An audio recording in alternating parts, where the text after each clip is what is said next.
It is September 27th, 2019, and we have a ridiculous division race in the National League Central. That's what we're going to talk about today. It all comes down to this weekend for the St. Louis Cardinals and the Milwaukee Brewers. This is Jared from Baseball Talk. I have not made a video on Baseball Talk in 5 years. It has been ever since, I think it was 2014, the St. Louis Cardinals, the Dodgers National League Championship Series. I've just been inactive on this channel, man. I've neglected it, and I am ready to start back at it. I have a sports podcast coming out within the next month, and I've got a couple of guys that are willing to grind that out with me who just love sports and are really good friends with me.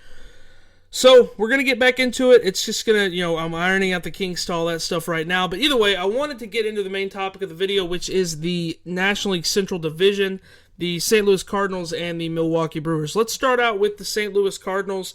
They are currently one game above the Milwaukee Brewers in the division, and they start a 3-game homestand tonight to end their season against the Chicago Cubs. Last week, they went up to the south side of Chicago to play the Chicago Cubs in a 4-game series, and a lot of Cardinal fans like myself were really cool with splitting the series, taking 2 of 4, because we hadn't beaten them at Wrigley at all this year, and we've really struggled against the Cubs in the past, obviously. Going into the series, I was cool with 2 of 4. I would have really enjoyed 3 of 4.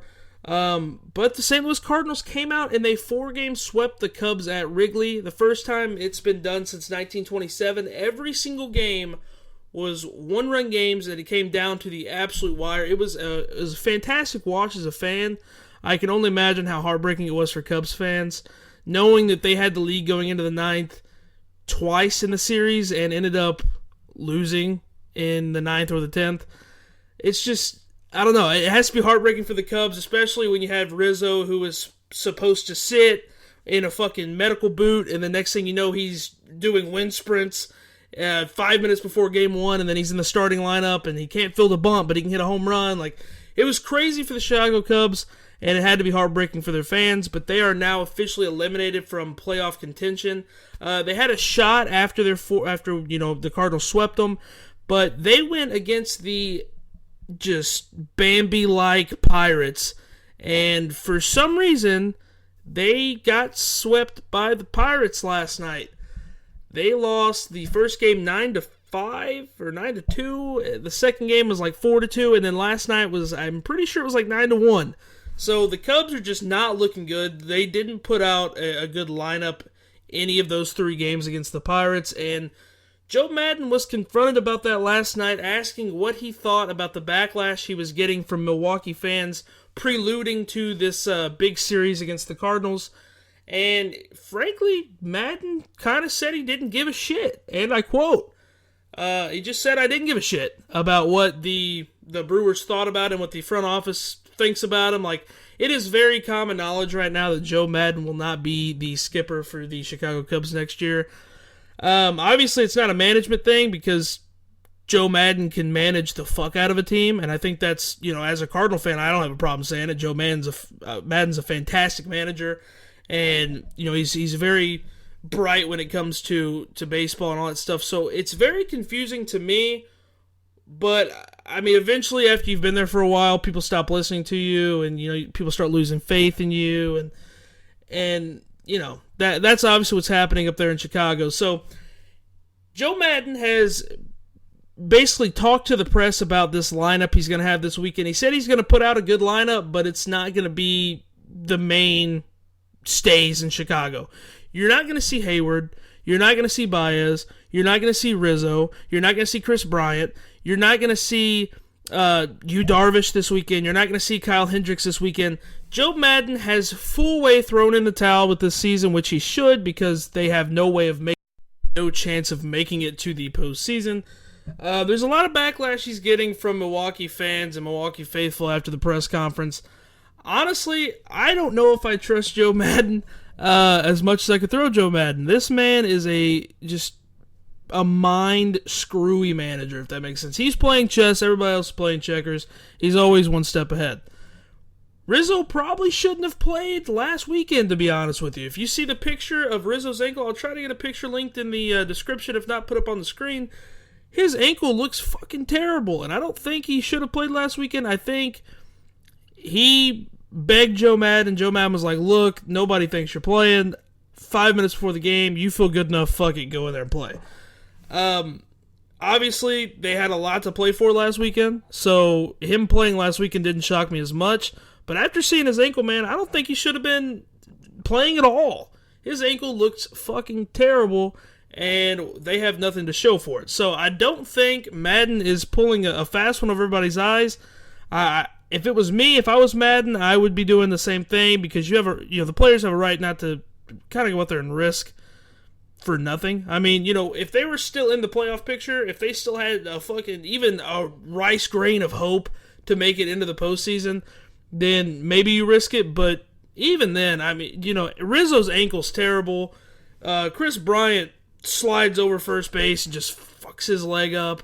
Baez still has that broken thumb. You want all these guys to have successful careers and not screw it up for themselves, when honestly all they're playing for right now is the little bit of pride they have left. I mean, you get swept by the Pirates, what pride do you really have left?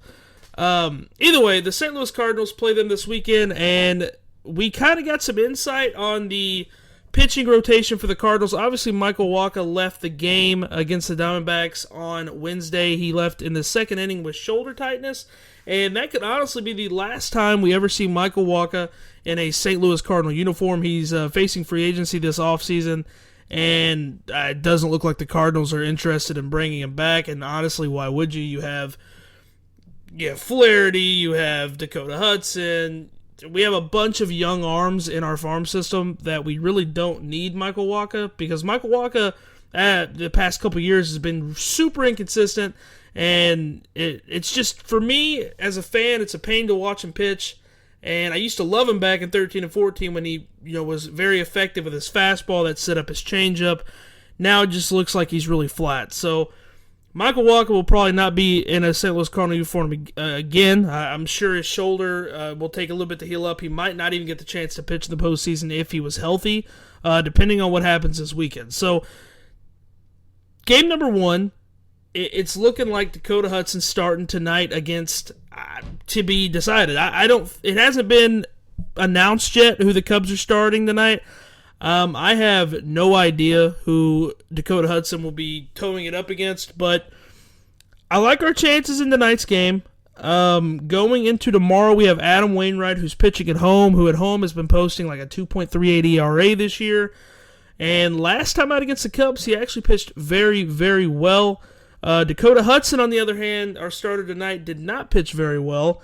I'm obviously looking for him to change that up. He looked very uncomfortable last weekend at Wrigley, and I think him being at home and him knowing the current situation, he should come out and he should look sharp. And if he does that, I don't see the St. Louis Cardinals dropping 2 games against the B team of Chicago. Now, if Madden comes out, pulls a fast one, Baez in the lineup, Hayward's in the lineup, we're going against Yu Darvish and Kyle Hendricks, there's a chance that this week can get very, very, very interesting if it wasn't already interesting enough.